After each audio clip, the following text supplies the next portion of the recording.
এখন আমি বানাচ্ছি সরু চাকলি পিঠা। তার জন্য চালের বাটা নিয়ে নিয়েছি, এতে নিয়ে দিয়েছি কুসুম গরম জল আর বিউলির ডাল বাটা, দিয়ে একটু লবণ দিয়ে দেবো। দিয়ে দিলাম 1 চামচ লবণ। এবার এটাকে ভালো করে মিশিয়ে নেব। আমার ব্যাটারটা রেডি হয়ে গেছে, দেখুন ঠিক এই রকম পাতলা হবে। এবার কিছুক্ষণ আমি এটাকে রেস্টে রেখে দিচ্ছি, তারপর বানিয়ে দেখাবো। এবার সরু চাকলি পিঠাগুলো আমি বানিয়ে নেব। প্রথমে একটা বেগুনের ডাঁটার করে একটা ফ্রাইং প্যান বসিয়ে দিয়েছি, এর মধ্যে একটু তেল বুলিয়ে নিলাম। ডাঁটারটা দিয়ে দেবো।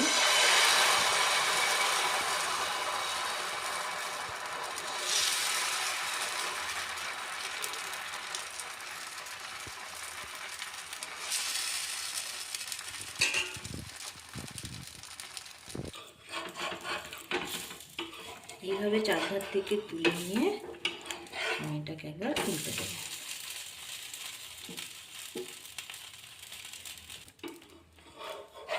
আমি এটাকে এভাবে ভাঁজ দিয়ে নেব। পিঠাটা রেডি হয়ে গেছে। এটা ভাঁজ লাগিয়ে